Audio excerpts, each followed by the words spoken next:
Kamakailan naging usap-usapan sa social media ang isang episode ng ASAP kung saan tinanong ni Martin Rivera at Ogie Alcacid si Sophia Piang Smith, ang Pinoy Big Brother Gen 11 Big Winner tungkol kay Paps Fernandez.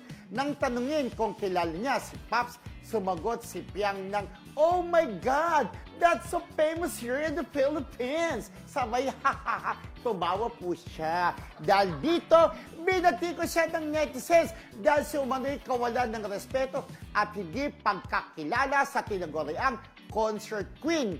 May mga nagtanggol naman kay Piang na nagsabing natural lamang na hindi niya kilala si Paps dahil sa kanyang kabataan.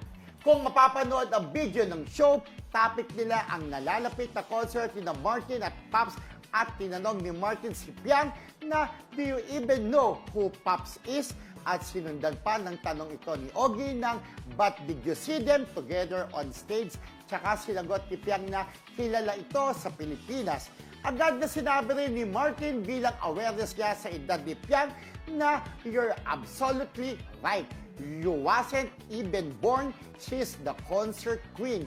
Siguro talagang sa edad ni Piang at sa iba pang kaedad niya ngayon ay hindi gaanong kilala si Paps. Si Piang ay 18 years old lamang. Oo, Ayun. kasi 'di ba, may mga video kasi na splice. May mga video kasi na splice na parang pinalalabas nila na binastos daw ni Piang si Paps Fernandez na tinanong daw kung kilala si Paps at sinabi na hindi. May mga ganong version pero dun napanood natin, yung forward ko din sa'yo yung video at tamang-tama lang yung pagkakalatag din ng kwento dito sa ating diniscuss na hindi naman ganon, na sabi nga ni Ogie, alam mo ba yung icon? Oo, ang icon ganon daw talaga kataas, diba? Sabi niya, ay hindi naman, medyo ganon lang. Ibig sabihin, ina-acknowledge naman ni Piang yung mga famous people, sabi niya famous celebrities. Tsaka ako naiintindihan ko na hindi niya talaga makikilala kung gano'n ang edad niya, 18 years old. Ang bata pa, di ba, parang kasagsagan nga naman ng career nila, Paps. Siguro noon, hindi niya inainabot. Ikaw? Kasi siyempre, di ba, Oo. ang kilala niya, mga kasing edaran niya o yung mga napapanood niya regularly Oo. dito sa Si telebisyon. Martin kilala niya Oo, kasi may ASAP. Oo. Oo. Si Paps kasi hindi na rin napapanood. Although, nakikita lang siya Walang sa regular telebisyon show. kapag kami mga concert kagaya nito, di ba? Oo. Ang mga kilala niya, for sure, yung mga love team, mga Kim Pao, Katniel, Don Bell, yung mga nakikita sila, Oo. Alden, yung mga napapanood niya regularly. Oo. Kasi iba pa rin nga talaga yung napapanood ka lagi sa telebisyon. Nakikita ko kahit sa commercials, makikilala mo. 18 lang naman I si think Piang, medyo di ba? na-misinterpret lang si Piang dun sa pagtawa niya. Siguro wala naman siyang Wala, ibig oo. sabihin doon, di ba? Si Piang siguro parang kikikayan din, di ba? Kikay-kikay, Na parang, oo. pero si Martin din naman mismo nagsabi na parang yung sa edad niya kaya hindi niya kilala, Oo, di ba? pero ang Martin hindi ko din. gusto ang hindi ko gusto talaga yung mga reaction din ng netizen na sa pagtatanggol kay Piang, parang nakaka-hurt naman sila na ibang tao. Bakit? Hindi ko rin naman kilala si Paps Fernandez Ay, parang may mga ganun, parang medyo hindi na po okay correct, yun. na parang Dahil kahit ang pamangking ko medyo bata, kilala niya si Paps Fernandez.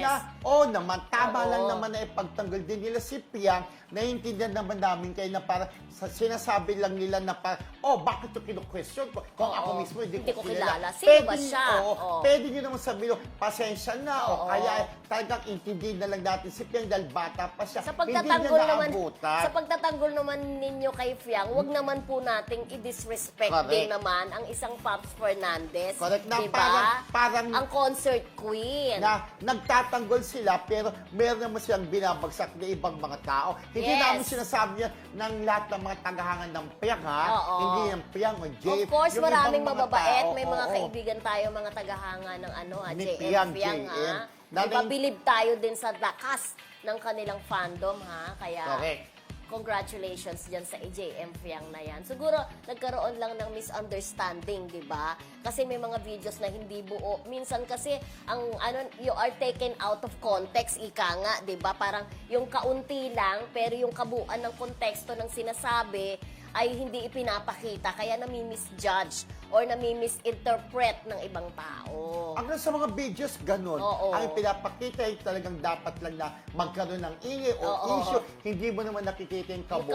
kabuuan, Pero oo. eto, yung mga sa nakapanood nga, na dapat maintindihan din naman nga si Piang na hindi niya kilala si Pops dahil nga edad 18. Pero sana nga, huwag niyo rin i-disrespect si Pops Fernandez. Oo, yung mga Dahil- panay. O si Pops po, malayo na rin narating niya bilang isang concert queen, di ba? Correct. Kung may Talagang sumikat. nababasa ako, daw Oo. naman si Pops, may mga ganon. Hindi po daw si Pops. Pops Oo. is Pops yan, di ba? Oo. Parang Maricel, Sharon Vilma Nora, Ate Guy. maraming narating po sa show business, di ba? Correct. Kahit ang marami ng mga sikat na sikat ngayon, pero yung naiambag nila sa industriya, Ay, lalo hindi natin pwedeng tawaran. tawaran. Si Pops Fernandez po, malaki ang naiambag sa music industry nung kanyang kabataan. Sabi natin nung kanyang kapanahunan, di ba? At hanggang ngayon, 'di ba, sa showbiz bibihira po yung yung longevity ba ng isang artist ay bibihira po 'yan, ha.